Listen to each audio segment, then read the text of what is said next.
Okay, I'm going to do something a little fun for me. Probably make some other people crazy, but I'm going to come out of the closet a little bit here in order to talk about this, because in order to be honest and truthful, I have to kind of talk about this. Okay? So, let's put it this way. I didn't incarnate in this body at birth. This other guy did. And in my essay called Biographical Necessity, which is over 100 pages, you can write about how in my biography there's a linear sequence of two different egos. The first one I called Joey, and he lived in this body till he was about 31, and then in 1971 thereabouts I took over. And the details of it and the whys and wherefores and all the different ways you can understand it is there. And in the beginning I didn't notice any difference. I mean, I noticed things right the very first morning after the change of egos happened, and I'm not going to talk about it here. I'm just going to say, in 1971 I became a different person, and I started behaving in the world and the way I thought about it and the things I did in a totally different way than the previous guy had done. And you also should understand that I spent a lot of time in that little book, Biographical Necessity, talking about Joey, because Joey was a remarkable human being, and I couldn't do what I do without him having gifted me with his etheric body and his astral body and his physical body and his memories and all the things he did in life, because he was a rather extraordinary human being. Not obviously to anybody, although I tell the stories, people noticed he was a little bit different than anybody else. But anyway, I get in there and I start going around, and one of the first things that happens is I get involved in this psychological system, because that's what you did in Berkeley in those years. You got involved in various psychological things, and so I got into this psychological thing. And I was there for about 3 years, and I started having clairvoyant experiences as part of it.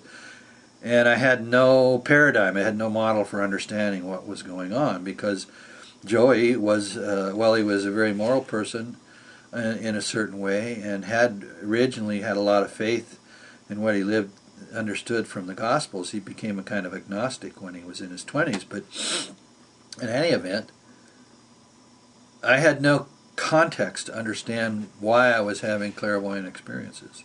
It was just a big puzzle for me. Now what happened next was, toward the end of that period that I was involved in this psychological inner work group that developed there called Group House,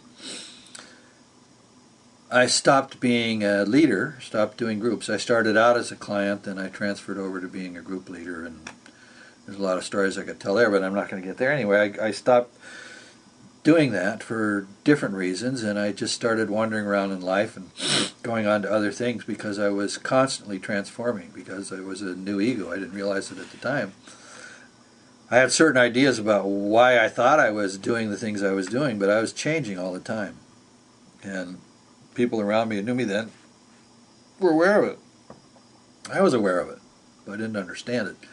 Anyway, so things are going on, and I'm going through the world, and I'm realizing I'm carrying in my head this set of pictures from the paradigm that the psychological process that I'd been through had.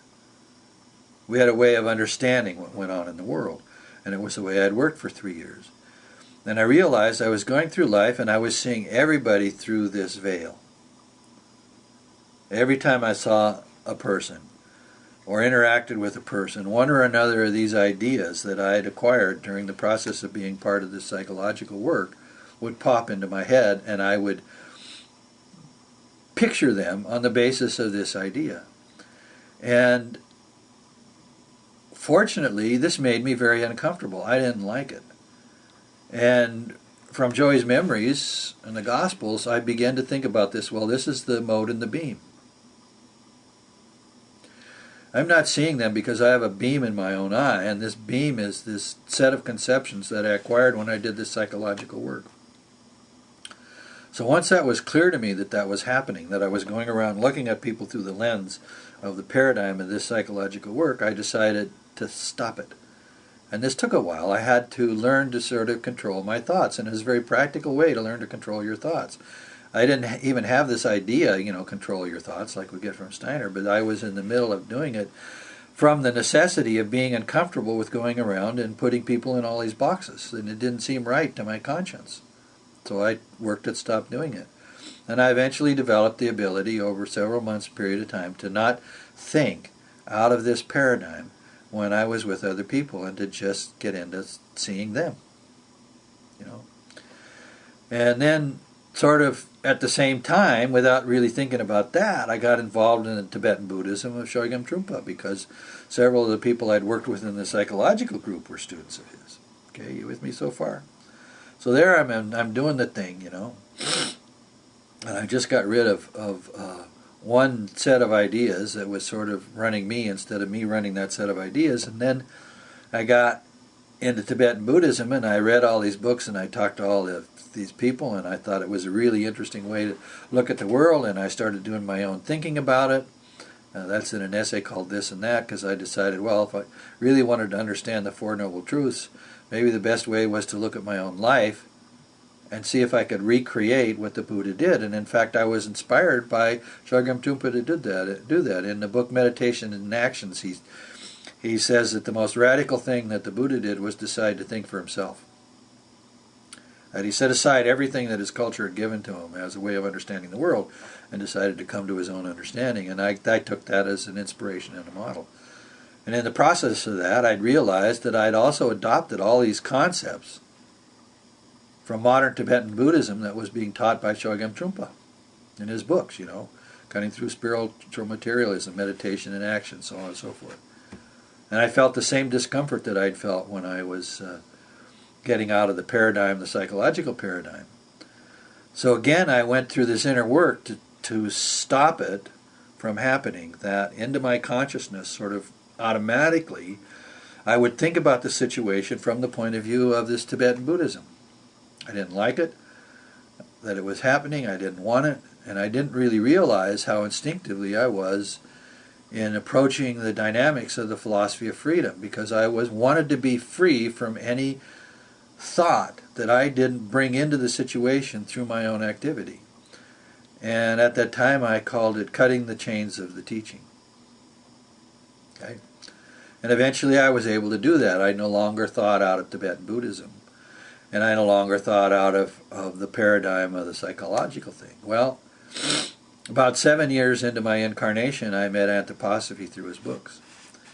And that meeting was very crucial because I had a certain question that I brought at the situation when I got to that point in my biography. And in Biographical Necessity, you can realize how that was one of the gifts that Joey gave me, was he left this question, these 3 questions actually in his soul, that I acquired when I took over the 3 sheaths and bodies, that the non-ego aspects of the total organism that I inherited from him. These questions lived in his organism, in his astral body, and his etheric body, and to some extent in his physical body as a kind of consequences of how it lived in his astral body and his etheric body. And anyway, I inherited these things, and they influenced very strongly in a very good way the riddles that I had when I looked at the world. So anyway, 7 years into that, I formed this question where I said, well, I'm having spiritual experiences, so if the world is spiritual at its roots, then what does this mean for our social and political understanding?